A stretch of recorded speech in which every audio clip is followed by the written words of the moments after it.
Good morning, everyone. My name is MightyStream. Today is October the 31st. I'm going to do your just for today in a meditation. I'm brought to you by Hope Through Navigation. This is our Hood Recovery Services. You can reach me at recoveryofhope21@gmail.com. Let's get into our meditation. Hope you're doing good this morning. I have a bit of a cold. I wouldn't say a bit of a cold. I have a bad cold. But my spirit is wonderful and ready. Okay, October 31st. Our relationship with a higher power. Ongoing recovery is dependent on our relationship with a loving God who cares for us and will do for us what we find impossible to do for ourselves. Basic text, page 99.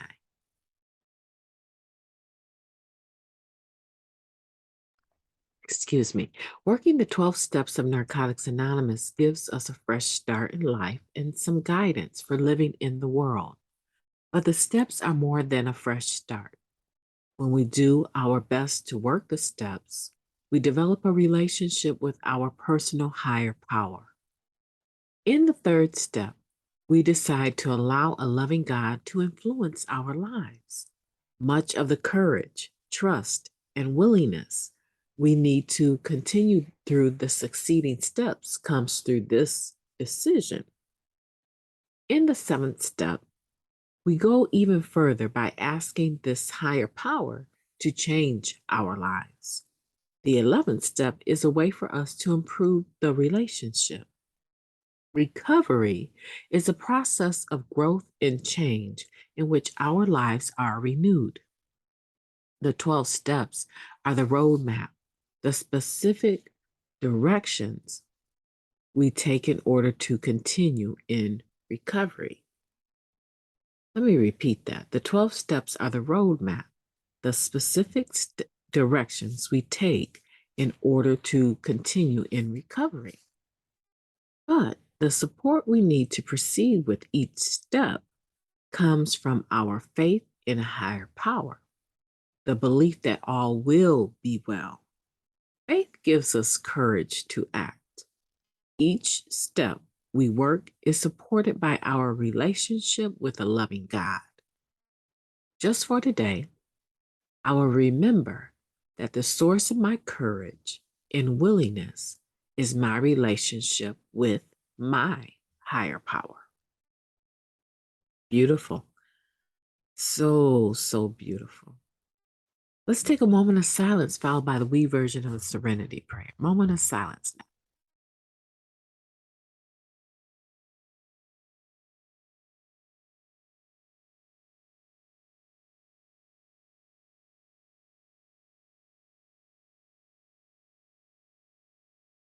Thank you, God. Grant us the serenity to accept the things we cannot change, the courage to change the things that we can, and the wisdom to know the difference. Just for today, please and thank you. I don't know why I'm so excited. I am so excited about, I don't know, my existence. I am so excited. It's not like there's a ton of things going on that are super wonderful, but I am excited. Okay, so let's talk about our relationship with a higher power. Whew, I don't know. Maybe it's that topic that gets me because I have a ton of thoughts and they're coming like rushing me, and I cannot just hone in on one right now. It's going to take a lot to unpack this. So, for brevity, you like that new word of mine? Brevity, to be brief, let's talk about your higher power and your relationship with your higher power. And this is a difficult conversation for some, but it doesn't have to be. I think what needs to happen is a level of honesty about who or what your higher power is and the status of that relationship. Now, my higher power is not, I will tell you, it is not a person, it's not a place, it's not a thing.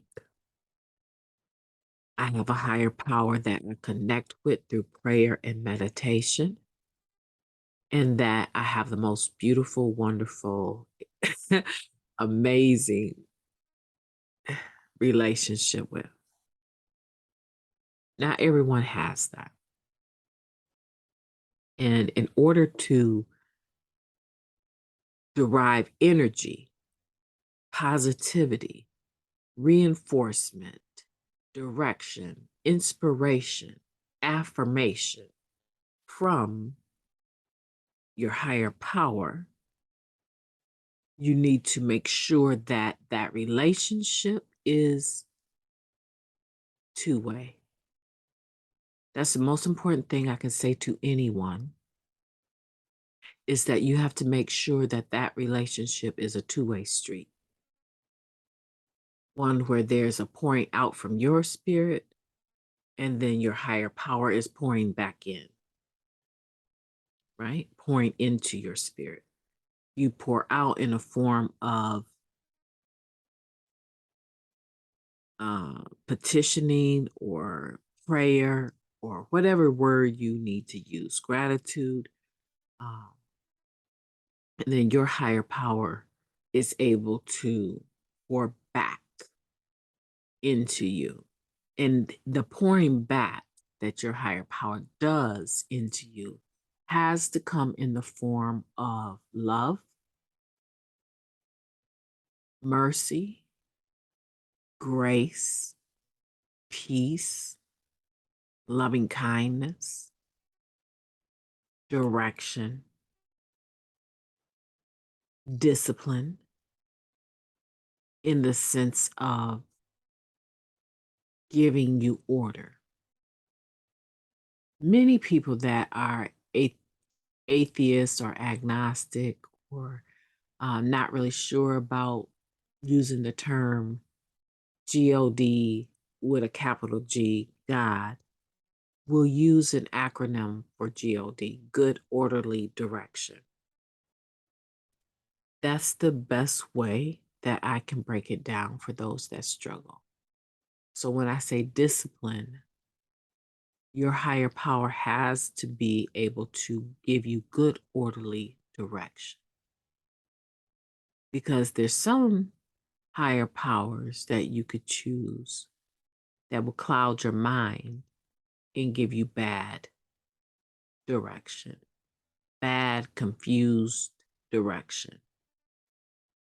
And so at some point in time, regardless to the terminology you use for your higher power,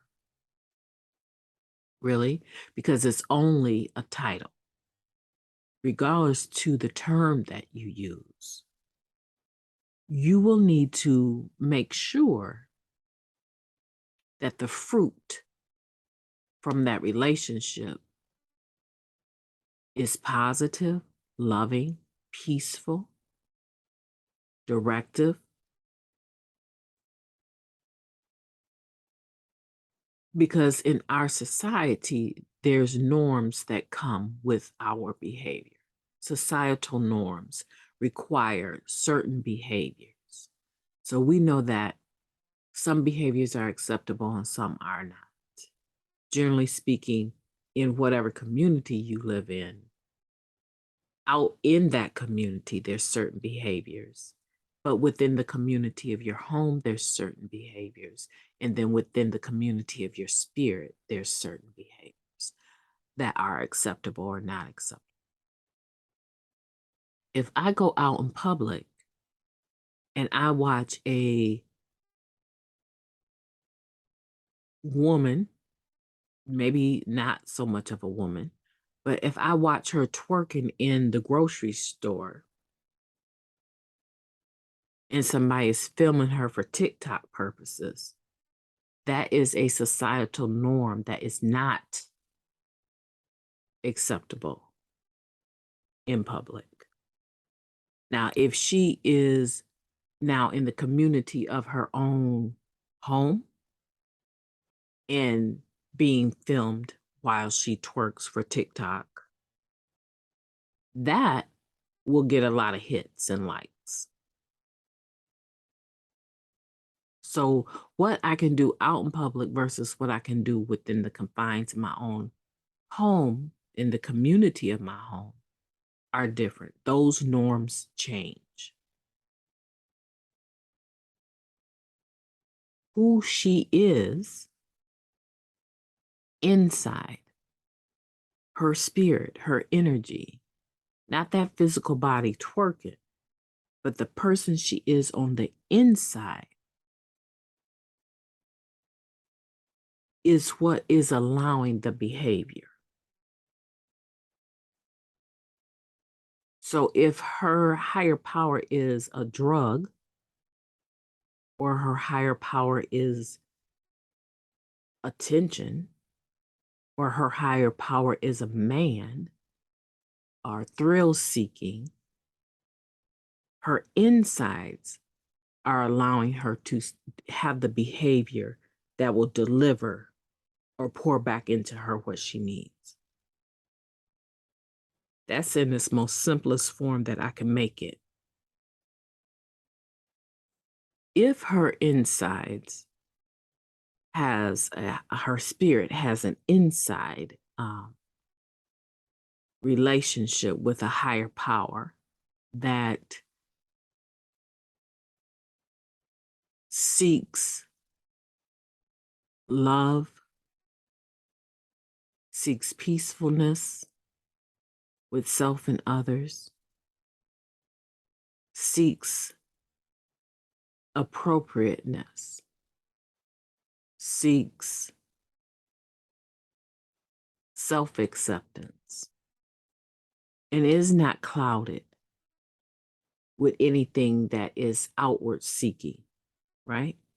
Is not crowded with a relationship that has become her God or attention as her God, but rather her higher power is more spiritual in nature and peaceful and gentle and considerate of others. If that is what is controlling her, then her behavior outwardly, the physicality of what she does or does not do, will give proof of what she is on the inside, her spirit. Now, if there's confusion, if there's a level of dissonance in between the two, some days Dr. Jekyll, y'all can relate to this, some days Mr. Hyde. If there's a dissonance between the two at any given moment, you may see proof of one or the other. That does not make a person a bad individual or a good individual. What it does is it reveals to you what the spirit of the individual is and what is dictating or controlled. That is why we need to work a program of recovery, developing a relationship with a positive higher power, that as we pour out, this higher power is able to pour back in and give us what is needed so that as we pour back out again, it's reflective of love, peace, and kindness, and joy, and consideration for other people, and all of that we would consider as goodwill. In recovery, we would call it goodwill, spiritual principles. But I spoke to you about a month ago. I said that spiritual principles, we think of the terminology principles as being always good. The guiding factor of a thing, the virtue of a thing, right? But we need to remember that for every positive principle, there's a flip side of that coin where it can be driven into negativity or used negatively. So, where is your relationship with your higher power? You have to answer that question. In order to get the strength that you need to accomplish and to do in the direction that you need to accomplish and to do what it is you're supposed to be doing or want to be doing or need to be doing. And if you're unwilling to answer that question, then there's a likelihood that there's some dissonance or confusion that is your fruit. You probably are a person that has apples and oranges growing off the same tree. And along with apples and oranges, you might throw in a hot pepper or two growing off the same tree because the seed, right, what's within you is made up of many, many different things. And you can only produce the fruit of what you are on the inside. So that's why we need to remember that our source of courage and willingness, our ability to act and to do and to be, is a direct result of our relationship with our higher power. This isn't one of those questions that you want to avoid. It isn't one of those questions that you want to go around life not being sure about. Some people are sure of who or what their higher power is, but they don't have the courage or willingness to operate as if that is, right? They've gotten so used to quieting the voice of that higher spirit, higher power within their spirit. They've gotten so used to ignoring that, so used to watering it down that they can actually operate against what their true higher power is. And they can self-will, right? Self-will themselves into whatever they need to do and allow that self-will, that ego to dictate what they do or do not do. That is very draining, and I would not want that for anyone.